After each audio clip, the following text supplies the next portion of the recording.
about functional programming in Kotlin today. I'm Rahul Dominic, and I'm a computer science student at the University of Waterloo. I'm currently in my 3B term, and I originally got into functional programming in my very first computer science class.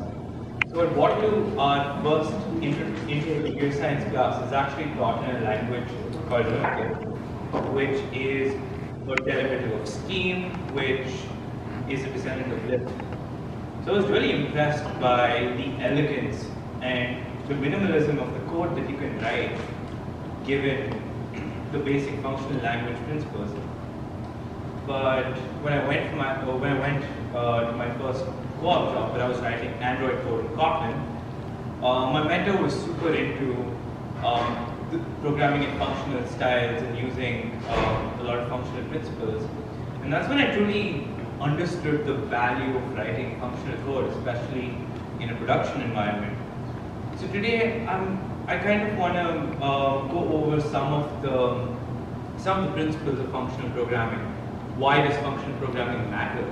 And how do these principles translate into concrete concepts that you can use on a day-to-day basis to just code better and write better code? Functional programming, unlike imperative programming, where imperative programming is based on writing a whole bunch of statements that alter some sort of program state, functional programming models programming in terms of computation with pure functions. And what are pure functions, right? So functional programming in itself, just the goal is to make things easier to read. Its whole goal is to make it easier for programmers to reason about the code that they're writing, and to make it more understandable and less cognitive load. So, I just spoke about functional programming is based around pure functions that model computation in given a few certain set of rules. If we talk about pure functions, the properties can be broken down to roughly three categories. One is pure functions are total, they're deterministic, and they're inculpable. These three words probably sound like not much, so let's actually step into these and figure out what they mean. Total functions are functions that return a value for every input. This might seem like a very simplistic property, but let's actually think about what this means. When a function returns a value for every single input, you can say a couple of things about that function. It means that given a set of inputs of a certain type, you will always get an output of a certain type. That means that it doesn't throw an error, it doesn't print something to the screen, it doesn't do anything that is not return a valid output. And when you think about it, that makes it super easy or less puts less stress on the validation of inputs and outputs. You need to care less about what these inputs and outputs are, and all in all, it leads to less undefined behavior. Right? The second thing is deterministic. And what deterministic means is that it always returns the same output for a given input. If you call a function 100 times given the same input, it will always return the same output. And again, what benefits does this give a developer? Well, if the function is an expensive computation, if it's a network call that rarely changes, then you can add caching to it, right? If it's something that guarantees to be the same value, there's no point in calculating it again and again. You simply cache the value. And deterministic functions are inherently easier to test. They're easier to test because the tests are less flaky, and you kind of know the domain of the function's outputs. And when you have better tests for a function, it means that refactoring the code becomes super simple.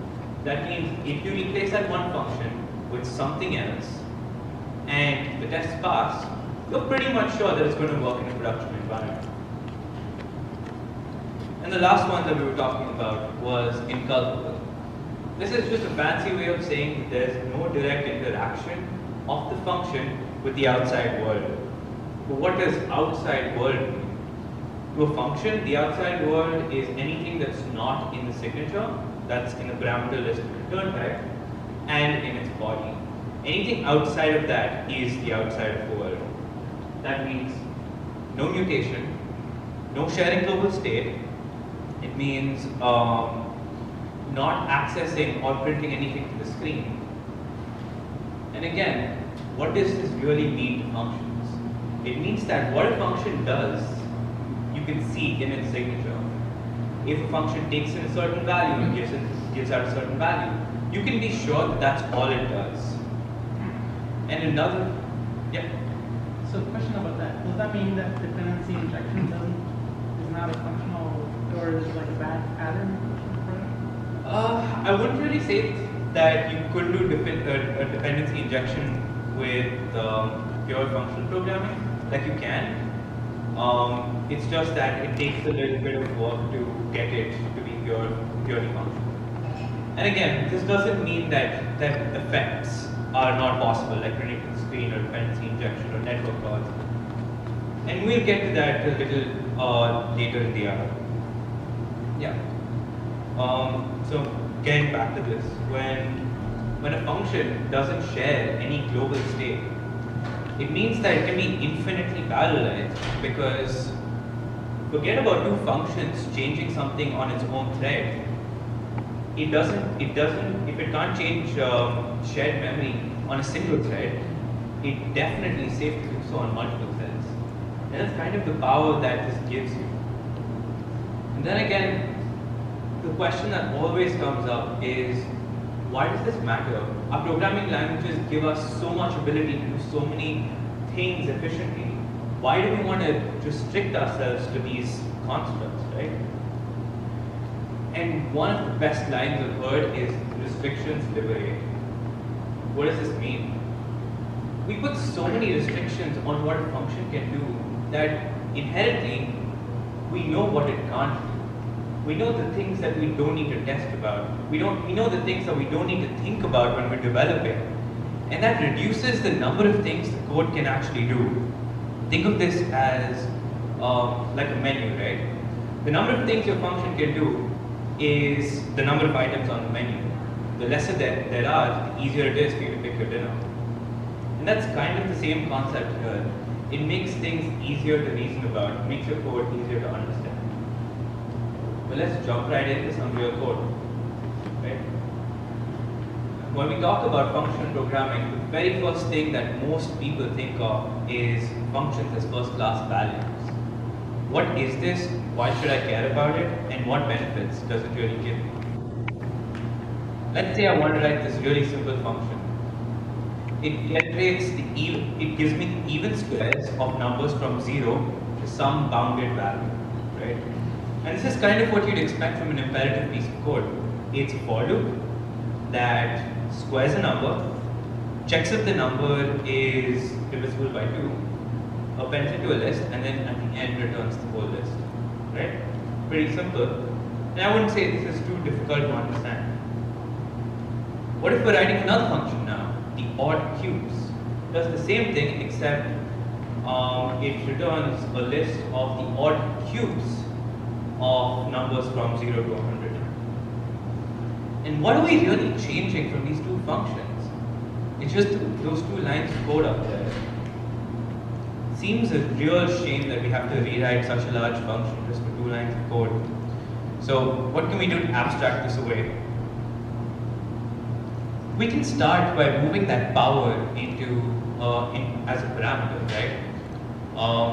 Then we have a function odd power, where we can generate something called odd cube by passing in by calling it as a subroutine and passing in 3 as a parameter. This is a little better. But what we really need to abstract away is that odd and even concept there. That's when we can actually reuse it between the two functions. But let's stop there and think, is this really what we want to do? Do we just want to abstract away the odd and even concept, or is it that we want to abstract away that whole condition? We want to be able to use something like this for any function. We don't want to be able to use it just for odd and even cases. So what we really want is something like this. We want the odd cubes function to generate the list.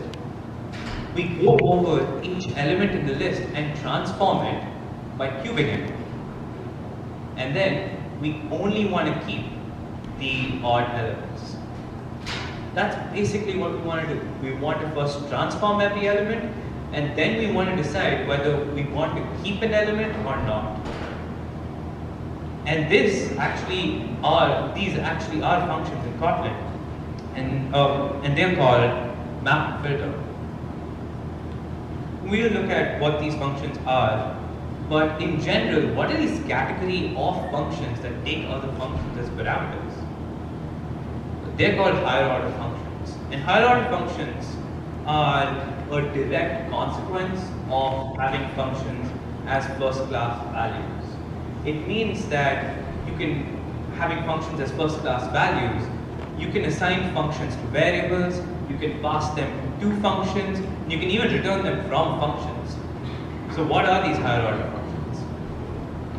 The map function we just looked at right now, it takes an anonymous function or a lambda as a parameter, and for every element in that list, it applies this function and then returns a new list. This is a higher order function. But you can also do something like this, where you have a function, in this case adder, which takes in a value and generates another function which can be applied to a value to add this to. So for example, we can say adder of 1, which generates a function called add1, which you can use to add 1 to any other number. And this is another example of a higher order function. And what we see is higher order functions abstract away repeated patterns in our functions. It's a way to abstract code just as classes do for data, right? But it's actually so much more than this. In our case, the higher order functions abstracted away control flow, but higher order functions do something even greater. They make functions composable. Just like you have classes that abstract away data and their related methods, you have function composition, higher order functions,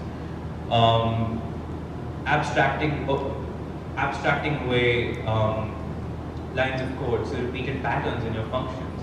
And just like inheritance can extend the ability of classes, your abstractions for data, higher order functions extend the ability of methods and functions and make them more reusable. This is just another thing in your toolkit to make code reuse possible. But let's step into a real world example. When would you really use something like this in real life, apart from simple maps and filters? Let's look at networking. So throughout this talk, we're going to be walking through a couple of examples that basically build an Instagram app. So in this case, we want to get the user's information, the user's profile information. So we have this method that uses the Kotlin fuel library to make a request to get a user's profile. The network is not always reliable, so we want to kind of retry a bunch of times to make sure that the function failed for reasons that it should fail for, and not something flaky like network latency or intermittent switching from 4G to Wi-Fi. So what we would naively try to do is, in a for loop, we would wrap our network function in a try-catch block, and if it fails, just try again. Otherwise, break from the for loop. And this works pretty well. So assume you're happy with this, and now you want to apply it to a whole bunch of other functions, right? And then you get something like this. You want to get all of the followers for a user. So now you get the user, and then you make a request that could fail, so you want to wrap that in a try block with a for loop. And then you get the follower IDs. And then for each one of those followers, you want to get the full user object. So then you need to make another call to the getUser function to get each one of these users. And this leads to this whole mess of code that no one 5 days later can figure out.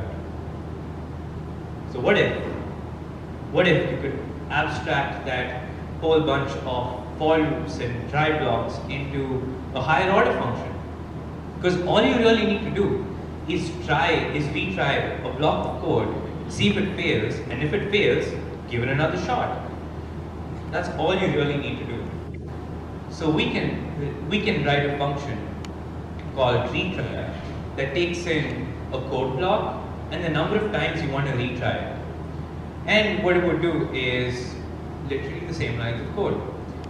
If when we execute the block, there's an exception thrown, you catch it and you continue till we're out of times to try. And that's pretty much it. And you've got a piece of code. Now let's see what this looks like. Now this looks much better because we don't have a whole nesting of for loops and try blocks, and all we really have is retry 3 times, try this type of request, and then for every object in followers, retry 3 times to get the full user object. And now if someone looks at this piece of code, it's a lot more easier to understand. It's a lot easier to understand what exactly this piece of code is doing. We can make this better. Using higher order functions, we don't need to have this for loop running there. We can instead turn that into a map. And then for each one of those elements in the follower ID, we can make the API call, retry within that, and then once all of the followers have been processed, we can then do whatever we need to do after. And this looks a lot simpler. This code, in a sense, turned like a whole bunch of spaghetti code into something that is not just cleaner, but it's also easier to understand because we're not dealing with random for loops and try blocks. We're dealing with something called retry. We know exactly what it's doing. And that's kind of the power of higher order functions. So let's step into something else that is super common when people talk about functional programming, and that's immutability. Right? So Kotlin in itself is big on immutability, being influenced by functional programming. But why exactly does immutability matter to functional programming? It seems sort of disconnected. Well, immutability isn't so much immutability, but it's the lack of immutability that means that we can't really guarantee some of the things that we would normally do about pure functions. Let's take a look. Deterministic returns the same value for every input. How can we really guarantee that a function is deterministic if it depends on things that are not in its signature, that it doesn't take as an input? Let's look at this. We have a simple function that calculates the area of a circle, and it uses a mutable value pi, right? So this works just fine. Everyone's happy. It calculates the right value of pi. Then what if someone writes a really evil function that seeks to change the value of pi to 3? This doesn't look good. So what if you call the value, you call area of a circle on the value 7. You call this function and then you call area again. For the exact same input, you get 2 different outputs. That directly violates the deterministic property. And another very trivial thing that it violates is inculpability. By its nature, we're accessing and mutating global state. The function isn't supposed to know anything about pi, yet we're using its value. And hence, this is inherently violating the properties of a pure function. So, immutability is bad. Mutability is bad. Let's take a look at real-world example about why this matters. So let's move slightly down the network stack, and we want to get this value of the user profile and the posts that are related to this user profile into a view model, right? So let's take the example of the user refreshes his page, right? So you want to refetch the user profile, you want to refetch the posts, and you want to do them at the same time to make sure that they're efficient. And this is totally something that could come up in real life. Let's take the example of Kotlin coroutine. So we have this refresh user data function, and it spins up two threads, two background threads, one to get the user and one to get the posts, and set them in the view model. Who can see a problem with this?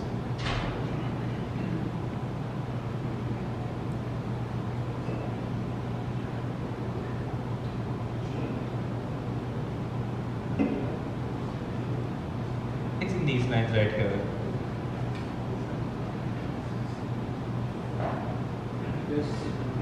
There's some repetition. Well, it's actually a lot worse than that.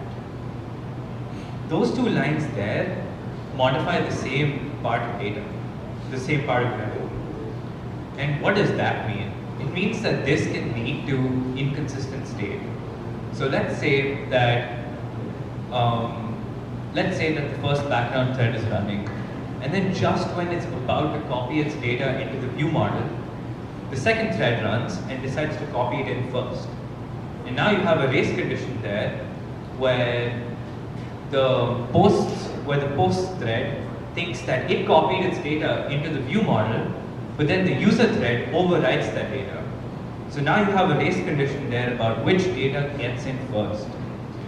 So Just a quick question. What's the suspend keyword do? Suspend basically just means that, well, it's a Kotlin coroutine function that can basically be run asynchronously. It's just it's a modifier that Kotlin provides for coroutines to run. So I'm not quite clear on what it does. It means that it's suspendable, so at some point it might do something, and then it might make like an IO call, and then it's just sitting, waiting, not doing anything useful. So in that point, that suspended state, coroutines can like put that aside and do some real work, flip it over. And when data comes back, it can continue that. So it enables that ability to put things in and out of what gets executed. Okay. Nice. Yeah. To this example, the suspend keyword doesn't really impact the code. Yeah. So it's kind of that you have two background threads that are modifying the same block of data, and coroutines knows that this is the source of problems. So they have something called Mutex, right? So Mutex is just short for mutual exclusion, and what that means is that it locks out that bit of memory and only allows one thread to actually change the value in that block at any point in time. So this works. So this would ensure that that memory doesn't modify, that memory isn't modified by any other thread if one thread wants to write to it. But what's the downside? It kind of means that now you're forced to, wherever you have this view model being modified on any thread, you're forced to kind of wrap this around in the mutex because you're not sure if another thread is going to modify it while you're using it. And that's really not the nicest solution. Another thing that you could possibly do is, instead of having the setting of the view model done within the thread, you can await the result from both of these asynchronous calls, and then you can set the view model all at once altogether. This works. This is correct. However, it really can't guarantee that no other function is spinning up another background thread that's going to modify that view model. So this function still cannot be certain to produce the right value. The only way we can really be certain is by passing in view model as a parameter instead of having it as a global object. And the reason for that is that since it's a local parameter, local variable parameter in this case, you're sure that the copy that you have is the only copy that you're going to modify. And when you return it, you don't care basically if something uses it or not. But from your point of view, that's all that matters. Yeah. But that would require that you want to be passed as value into the function, and then when you copy, it's actually putting it in the view model, and not maintaining the existing one, right? Correct. Wouldn't that get costly? So, yes and no. Copy, like smart people have figured out a way to really copy these objects like lists and objects like this to be less expensive than if you would copy every single field. For example, if you just change one field, then you can pretty much maintain the reference to each one of the other each one of the other data attributes, and just change this one right there. However, yeah, I understand that. Like, okay, you might be talking about data sharing. Yeah. But like, what I mean is like, what attributes does the view model need to have to even have that can be possible? Like, I can't take any class view model and just expect it to work, right? Like, it has to have like a special kind of class. well, so you're saying that you need to have a special class that implements these efficient ways of copying to get the benefits of it? I'm not quite clear on what exactly you're talking about. Yeah, like so like what I'm basically saying is like if I were to make a view model class which doesn't have anything else, and then doesn't have my variable properties like use when closes on it. Yeah. And if I were to pass it down, will it magically go where like in a copy by value by like data sharing, or will I have to inject a piece of code to tell the view model like no, like this is how you like handle it? So I'm pretty sure, although I'm not 100% sure, that it does implement these optimizations to make it easier to copy and replicate data.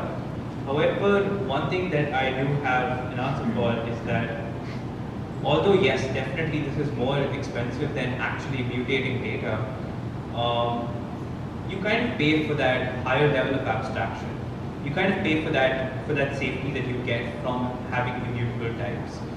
Just like having a class is more expensive than having just a whole bunch of variables, you pay for that. You pay for that inefficiency, and it's exactly the same thing with having immutability. You pay for the security in terms of reduced performance. So yes, it does reduce the performance, but people have found ways to make it not as bad as it could be. And to answer that one, like, do you have to personally address the class to make it efficient? Yes. It's not automatic. But if you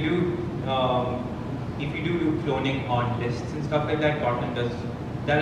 I'm pretty sure that Kotlin does provide optimizations to make the cloning process efficient. Yeah. If you're passing view model to a method, it just copies the reference, right? But it creates a reference to the same object, the same memory location. Well, yes, you're copying the view model here, so you're ensuring not to modify the data here. You're returning a copy of the view model. So when you call the two things, like one to fetch user, one to fetch the other thing, I'm assuming you're making a copy of the view model and giving each one of them copies for each of the asynchronous calls. User and posts. Yeah. So the idea, well, that's implementation dependent, but ideally those wouldn't really depend on the view model, because you're passing in the data it needs to make the network request and return back its results, and then you update the view model. So it's kind of separating the concerns between networking and updation of the view model. So when one of them makes its own copy of the user, one of them makes another copy for the post, and you get back two view models, and you have to somehow merge them together. I'm not sure what you mean. Are you talking about these two calls here, get user and get post? So for, so get user will, after it gets the user, makes a copy of the view model and sets the user details on it, right? Oh, so no. If we look at the previous code here, we had within launch, we had get user being called and then the view model being set. But over here, outside of async, we're actually setting the view model. So we just get the user value and then we update the view model. Okay, cool. Yeah. So yeah, we can work around some of the problems by moving things outside, and we can work around some of the problems by moving things outside, awaiting the results for both the users and the posts, and then updating the view model. Or the only way that we can ensure that the view model is up to date is by making it part of the parameter list. That way, we're ensuring no mutation. And yeah. So what does the run blocking do there? It ensures that only one of these steps are running at one time. So the particulars of coroutines, I'm actually not very familiar about. I use Nodix Java a lot, but I guess I'm just wondering, how is this better than just creating a copy every time? I mean, you mentioned that if we synchronize every block, then if you have a mutex, if you acquire a mutex every time, then that kind of forces you to be synchronous. So yeah, run blocking. Just do that too. That's exactly what it does. Run blocking means it's not an asynchronous call, it's a synchronous call. We're going to wait until this completes before we return to the call. So how is this going? The question that you have is actually different from this. Having a mutex there is not really, like having a mutex works. There's no real problem with having a mutex. The problem just arises from the fact that wherever you have your view model being updated, especially if this was truly asynchronous, you would need to wrap every site where you modify your view model with a mutex. Because now every single time you mutate your view model, you run the risk of another thread overriding that data. Basically, you have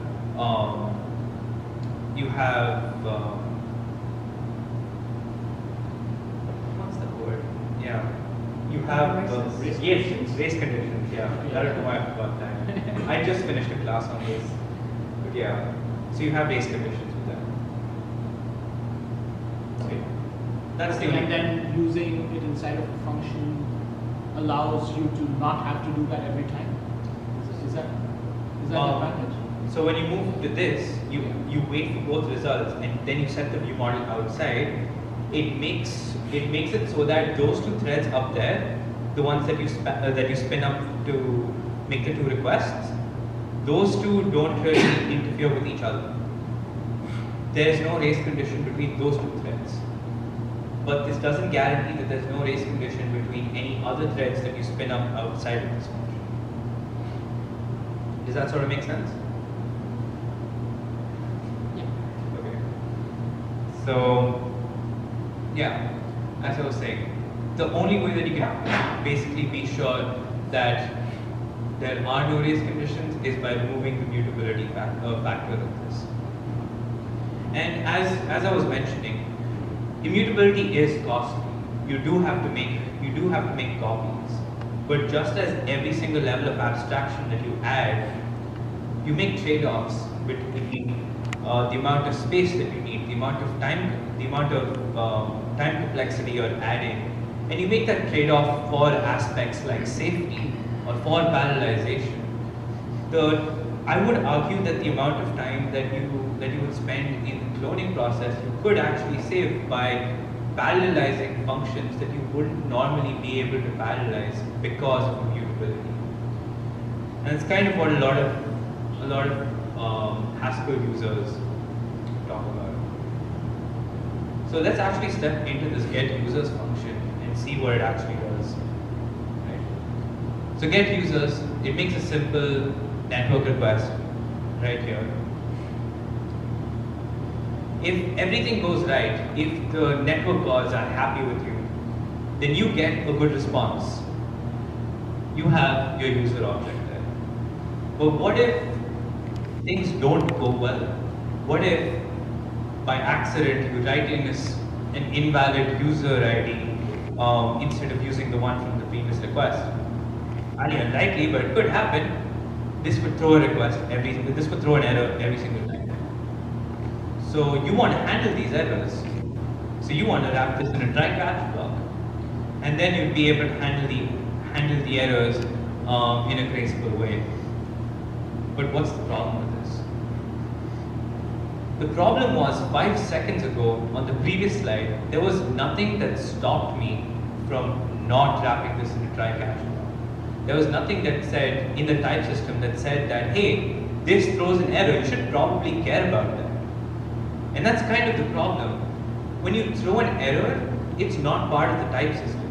So you really can't be sure that your code is error-free.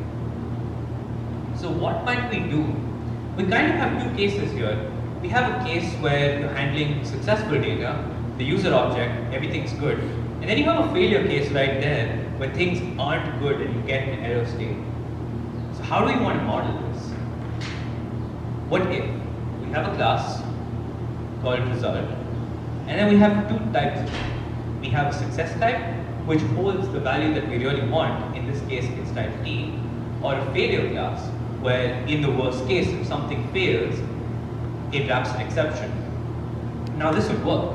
All we really need now is a way to actually get to wrap data in these objects. Because if we have to use the constructors, well, we're going to be stuck with the same try-catch code, and that's really not going to help anyone. So we add a function in the companion object from. It basically takes a block of code, it's a higher order function, takes a block of code, and it runs it. If it executes correctly and returns a type T, we wrap it in a success object. That's exactly what we want. But if it fails, we wrap the exception that it gets us in a failure object. And that's pretty much it. Let's see what this does. Now, instead of our get user and get follower IDs returning just the values, it returns a result. So now, in the signature itself, we know that this can fail. We know that this wraps something that we need to use, that we need to unwrap.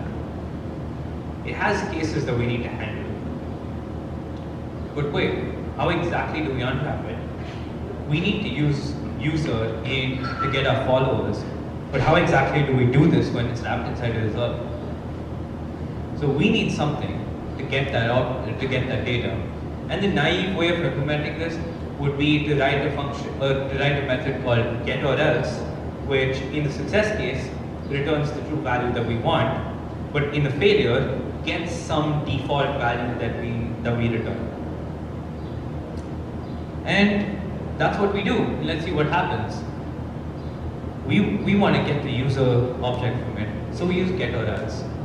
But what else? What is that default value that we really want to supply? No default value here really makes sense. We're either forced to create some empty object, or we're forced to make this nullable to return a null. But that really doesn't preserve the failure aspect of it. If we step back for a second, we really don't want to unwrap that. User is just an intermediate step in the sequence to get followers, right? It's just this intermediate value that we kind of have to deal with that can fail, but it's something that we need to deal with to get followers. So instead we somehow want to chain this result to get to get the followers from that object. So we might be inclined to write something like this. We have a chain function which takes in some sort of mapping function. If the result object that we're talking about is successful, then we want to be able to map that data to something else. So we want to call it on that function. But if it's a failure, we don't really want to lose this failure data, so we just propagate the failure. And that's kind of what we have. So let's see what this would get us. Now this looks a lot better. We have get user, and now we use our chain function to unwrap the user object and then make a second network call to get all of the followers. Now this is so much better than the code we just had. But what is this result object and what is this chain that we've written? In functional programming, this type of result object is called a monad. And what really is a monad? It's just informally, you can say that a monad is any object or any abstraction that has a constructor to wrap values with and a chain operation, which is normally called flat map. But again, this is very abstract. What really does it mean, right? A monad is just a way for sequencing computations. So just as in the previous example, we sequenced a bunch of computations together in the context of error handling, we can do the same with a whole bunch of other contexts. So if we look here, our first sequence of events was that we wanted to get a user. But now that user could possibly fail. So we want to handle that error. So our context becomes error handling. But the user is just a single step in a sequence of events to actually get followers, right? So what we want to do is, in the next sequence, is use our get followers call to get the followers and return that result. In that sense, it is sequencing a bunch of these functions together to compute followers while abstracting away the context of error handling from our code. And this can be applied to a whole bunch of different types. The whole concept of monads at this point probably sounds super vague and abstract and really nothing solid to really grasp on, but it's intentional. The definition of a monad is so broad that you've probably worked with monads before if you've ever worked with lists. A list is a monad. There's a way to wrap data with a list, and there's a way to flat map that data, the data contained within a list. So you could say that monads are abstractions over not just control flow like we just spoke about with results. They can be abstractions over data, over other control flow stuff like futures, which is sort of like a JavaScript promise, and side effects like I/O, which we'll get into in a minute. So all of these, so monads just allow us a uniform interface over a whole bunch of different situations where it abstracts over domain-specific code while allowing you to generally wrap information with it and sequence computations on that data. So the best way to think of this is to just get into another example. So let's step back into our previous example with refresh user data. And we have these two calls.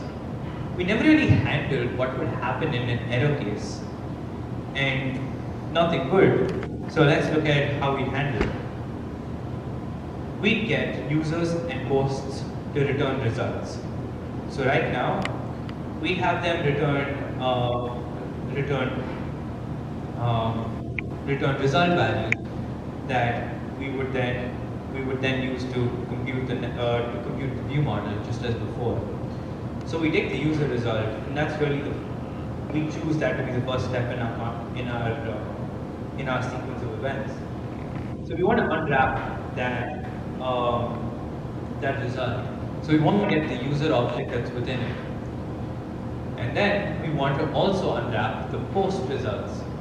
So we map over that result, get the post's data, and then we create a new view model from it. And flat map then you basically flat map result returns a result that wraps a view model. And then finally, in this case, like we pretty much just swallow the error if there is one, and just return the old view model. But in real life, we really wouldn't do this. So yeah, what do? we kind of composed the two results that we got together, handling both of their error cases, and only in the case when both of them are successful, we create a view model and then we return it. If either one of these steps fail, it short circuits and returns a failure. So we have encoded error handling directly into our type system and can compose them together. This code is still super messy and a little bit hard to follow. So in reality, we can actually combine the flat map and the map together into a function called combine. So what we do is, this is supposed to be post results here. So sorry for the typo. But yeah, so we would combine the user results together with the post results, and that would generate a pair of unwrapped user and posts. So combine would handle the case where if one of them fails, short circuit to a failure. If both of them fails, short circuit to a failure. Only in the case where both of them are successful, unwrap the data and then build a view model with it. And finally, to actually get the view model, you need to handle that error case. You need to handle what happens there. And that makes this networking, this function, mostly deterministic and total. So that's basically the power of monads. It gives you the ability to abstract over a specific domain and write a sequence of computations very separate from the domain that you're actually handling. So now we no longer have a bunch of nested try blocks. We have something called a result. We don't have random exceptions being thrown and we don't know about it. We have in our type system something called result that we have to unwrap. And all in all, it just makes our code so much easier to understand. You still have a get out of this thing. Yes. So that, I mean, I understand, but you probably still will return a default which. I'm not saying that that it's never the case to have a get or else. Get or else definitely is part of a result types methods. It's just that in that intermediate case where we weren't ready to return a final value, where we weren't ready to return an unwrapped type, we just wanted intermediate computations. And in that case, we didn't need to use get or else because we'd lose a whole bunch of data and we really shouldn't unwrap it at that point. So it does have its place and there are actually better methods to handle this, but for simplicity's sake. And my next question is, anyone who tries to handle this will not be total, right? Will not be? Won't be total because you would have to fail at some point. That's not true. So think of it this way, right? If you have a function, like right at the top, if your main function for your program catches every single error, your program would be total, right? Trivially, it would be total. In this case, your result catches all the network errors. Assuming that's the only error that can happen in this function, when you want to handle it, you need to specify a failure case. So in a sense, yes, your network request failed, but your program didn't, because it just chose an alternative code path to handle that failure. So technically, you're still total. But it may not return. I guess I see what you're saying. Yeah. This always does return a value, whether it's a failure result or a success result. Yeah. How easier is it to step through a debugger? So not too bad because assuming you're using data classes, which you really should be, you'd get the object that you have within the result on the debugger print logs, right? So you shouldn't really be too bad with the debugger.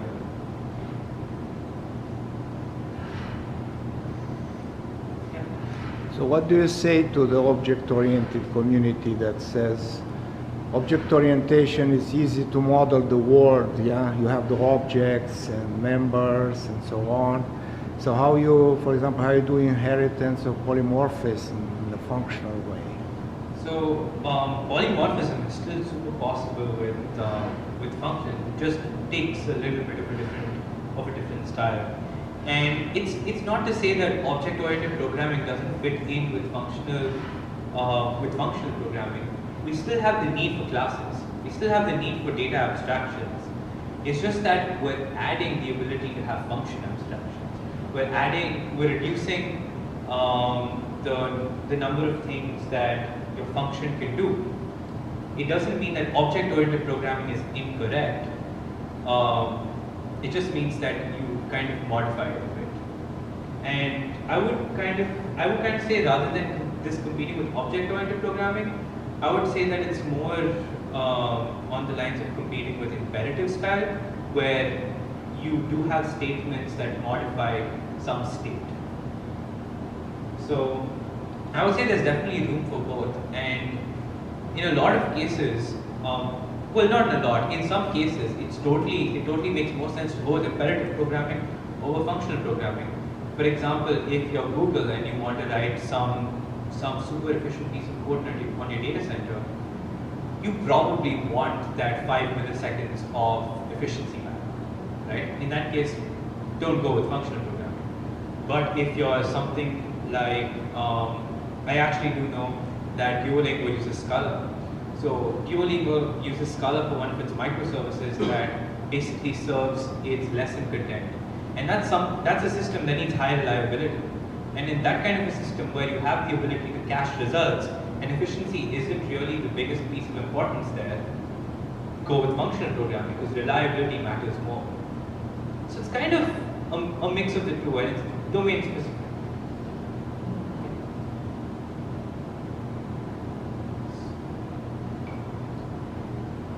And that kind of ties back to this statement, right? Functional programming makes it easier to reason about your code. We kind of, over the last hour, we walked through the various, what really functional programming is. It's made of pure functions. What is a pure function? What are the properties of a pure function? And how do those properties manifest itself in real code, right? How do you make your code purely functional? And what are some of the techniques? And as you can see, with higher order functions, with monads, with immutability, the result was always the same, in that your code was easier to reason about. Not just was it cleaner, it was also better named. Things were better representative. Your code was more declarative. And I believe that is kind of the most important takeaway of functional programming. Now that's not to say that tomorrow you get into work and you decree that every piece of code needs to be functional. You can start getting the benefits of functional programming just by doing a couple things. For example, by using immutable types, by using some higher order functions like map and filter instead of iterating. That itself adds a whole bunch of clarity to the code that you're writing, and it adds a bunch of reliability. There itself you can see some of the benefits, but I think the biggest benefit to start with that I felt is using the result tag. It does make error handling so much easier, and it's stuff that you can see. You can see your error rate falling. You can see in code review. It makes it so much easier to say that, hey, this throws, you need to handle this, and it makes things a lot easier to think about. It reduces the cognitive load on developers, and all in all, it just makes your life easier. Kotlin out of the box has a whole bunch of functional programming abilities, pretty much because Kotlin was heavily inspired by functional programming. As we saw, Kotlin supports first-class functions right out of the box. It has immutable data structures like lists, sets, and maps, some of which you even need to explicitly specify that you want a mutable type to get. And also it has read-only types using val. You can create classes which have only val fields to ensure that someone else isn't modifying the data that you're using, the data that your class holds. that your object holds, and it's only modifying the data through methods that you yourself have approved. And all in all, it just makes things easier. And this itself gets you quite a bit there. With this itself, you can see a good bunch of reliability jumps. But there's a whole bunch that Kotlin doesn't natively provide. And that's where the Kotlin community has stepped in with ArrowKT, which is a functional companion to Kotlin's standard library. And what that means is that Arrow just has a whole bunch of abstractions on top of Kotlin, on top of the standard library that it provides, to write more purely functional code. For example, the result type that we're talking about is try right there. So it has a result type inbuilt. And something that we didn't talk about that I think is worth mentioning is the IO type. Secretly, the function that the networking function that we were writing this whole time, although we tried to make it as total, as deterministic, as incalculable as possible, is not purely functional. Because it's not deterministic. It depends on a server result. And that server result simply means that you can't guarantee anything about the function. Well, the IO monad of Kotlin, of Arrow, basically helps create effects like network calls, like reading from caches or printing to the screen. It helps write those effects in a purely functional way. And the reason it wasn't mentioned here is because that's a whole talk on its own. And it's pretty cool what you can do with all of this. So, pretty much, this is what I wanted to do with this whole talk is to kind of get you part of the way there, to tell you enough about functional programming and the values that it can have to your day-to-day life, to get you interested enough to start picking these things up and actually seeing what it's worth. This is nowhere close to an exhaustive list of all of the benefits or all of the techniques of functional programming. But I hope it did do its goal to get you interested and to kind of help you write better code. So, thank you for all of your patience.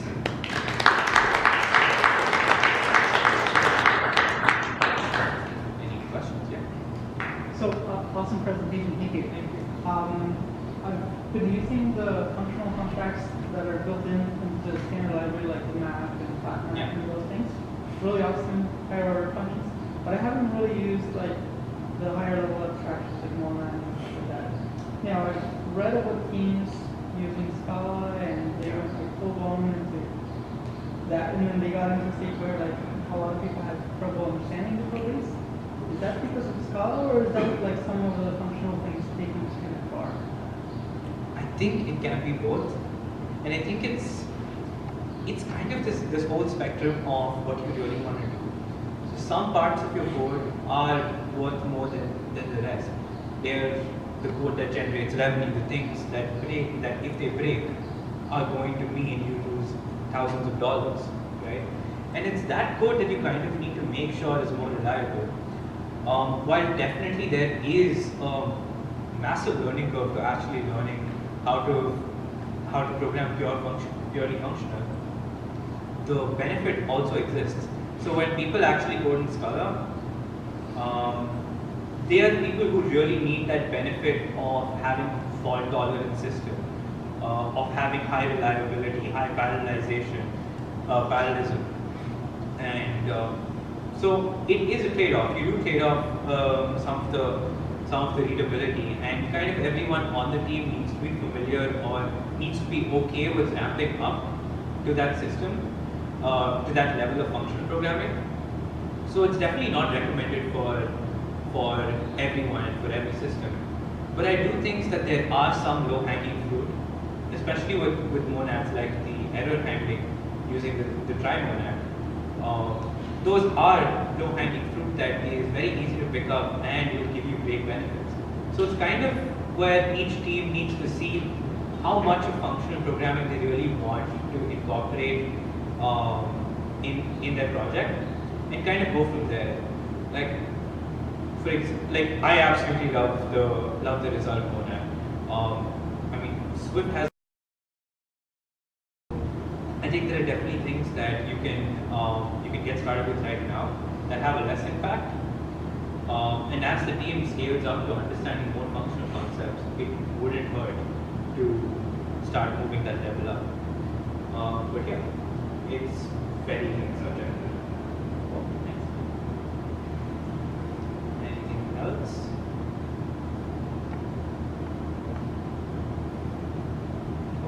Yep. So for the result moment, I was wondering, does it ever inform the user that something failed has happened, or does it just silently pass you an alternative result? So one thing that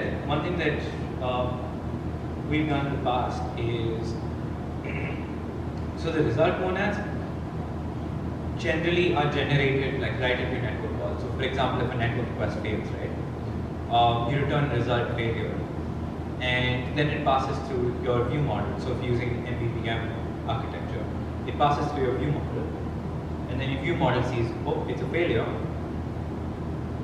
Let me call or let me trigger the error dialog or something like that. Let me do something to detect as an error. Or what I've done before is I've mostly used results with RxJava, because then it really matters for you to handle your errors. The result monad goes all the way, passes through the view model, and hits the subscription point for the view model at in the fragment or in your view, whatever, depends on what you're developing, and right there you handle it. So you handle it saying, oh, let me unwrap this. So we have a function called match, and that kind of is derived from Rust. So let's see, is this a success? If this is a success, great, let's use this data.